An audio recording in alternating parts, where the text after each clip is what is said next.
Gas ధరల పెంపును వ్యతిరేకిస్తూ Vijayawada Mahanti market వద్ద సిపిఎం ఆధ్వర్యంలో ధర్నా మాట్లాడుతున్న సిపిఎం రాష్ట్ర కార్యదర్శి వర్గ సభ్యులు సిహెచ్ బాబురావు. కేంద్రంలోని మోడీ ప్రభుత్వం మూడోసారి అధికారంలోకి వచ్చిన తర్వాత రాష్ట్రంలో చంద్రబాబు నాయుడు గారు, పవన్ కళ్యాణ్ గారి ప్రభుత్వం, కూటమి ప్రభుత్వం అధికారంలోకి వచ్చిన తర్వాత ధరలు తగ్గిస్తామనే మాట చెప్పి మళ్ళీ 10 నెలలు తిరక్కముందే వంట గ్యాస్ మీద 50 రూపాయల ధరలు పెంచారు. దీనివల్ల దేశంలో 9,160 కోట్ల రూపాయలు జనం నెత్తిన ఒక్క దెబ్బ భారం పడతా ఉంది. పెట్రోలు, డీజిల్ మీద 2 రూపాయలు పన్ను పెంచారు. దీనివల్ల 32,000 కోట్ల రూపాయల భారం ట్యాక్స్ రూపంలో పడుతుంది. ఇవాళ వెంటనే పెట్రోల్ రేటు పెరగకపోవచ్చు, కానీ అంతర్జాతీయంగా సగానికి పెట్రోల్, డీజిల్ ధరలు పడిపోయినాయి. ఇక్కడ తగ్గించాల్సింది పోయి దాని మీద ఎక్సైజ్ డ్యూటీ పెంచి ప్రభుత్వం ఖజానా నింపుకుంటా ఉంది.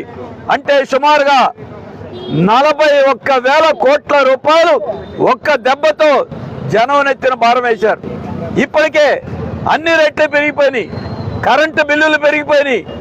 దీనికి తోడు ఉపశమనం కలిగించాల్సింది పోయి ఇంత దెబ్బతీస్తా ఉందంటే, ఒకవైపున కేంద్రంలో మోడీ ప్రభుత్వం జనం మధ్య తంపులు పెట్టి, మతాల పేరుతో చిచ్చు పెట్టి వాళ్ళ రాజకీయం చేసుకుంటున్నారు. వక్ఫ్ బిల్లు సవరణ పేరుతో దేశం దృష్టిని మళ్లించేసి మైనారిటీలకు వ్యతిరేకంగా జనాల్ని రెచ్చగొడుతున్నారు. మేమంతా హిందువుల కోసమే పుట్టామని చెప్తున్నారు. మరి వాళ్ళ గ్యాస్ రేటు భారం పడేది ఎవరి మీద?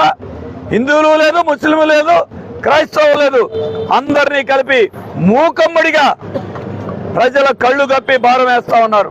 అందుకే ఈ పెంచిన 50 రూపాయలు వెంటనే తగ్గించాలి.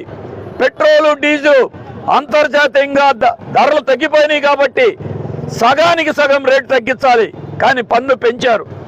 కూటమి ప్రభుత్వం దీపం పథకం అన్నారు, మేము మీ అకౌంట్లో 300 రూపాయలు డబ్బులు వేస్తామన్నారు. అది కూడా సగం మందికి డబ్బులే పడలా. అది కూడా 3 బండలకే రేట్ డబ్బులు వేస్తామన్నారు. ఇక్కడేమో 50 రూపాయలు రేటు పెంచేశారు. ఎన్నికల ముందు చెప్పిన మాట ఏంటి, వాళ్ళు చేస్తున్న పని ఏంటి? అందుకే దీనికి ఉమ్మడి బాధ్యత అటు మోడీ గారు, చంద్రబాబు నాయుడు గారు, పవన్ కళ్యాణ్ గారు ఈ భారాలకి బాధ్యత వహించాలి. దీని మీద తక్షణమే మీరు మాట నిలబెట్టుకోండి. P4 పేదరిక నిర్మూలన అన్నారు. ఈ గ్యాస్ రేటు పెంచడమేనా పేదరిక నిర్మూలన? మీకు సంబంధం లేకపోతే తెలుగుదేశం, జనసేన కేంద్ర ప్రభుత్వం మీద మీరు ఒత్తిడి తీసుకురండి. మీరు కేంద్ర ప్రభుత్వంలో మీరందరూ భాగస్వాములే, మీరు కేంద్ర మంత్రులు ఉన్నారు కాబట్టి మీ అందరూ ఉమ్మడి బాధ్యత ఈ పాపాలకి, ఈ భారాలకి. అందుకే దేశవ్యాప్తంగా సిపిఎం, కమ్యూనిస్టులు పోరాటం సాగిస్తాం. జనాన్ని మోసం చేసిన ఈ భారాలకు వ్యతిరేకంగా రాబోయే కాలంలో పోరాటం సాగిస్తాం. సిపిఎంగా ఇది ప్రజలందరి సమస్య కాబట్టి అందరినీ కలిసి రావాలని మేము విజ్ఞప్తి చేస్తాం.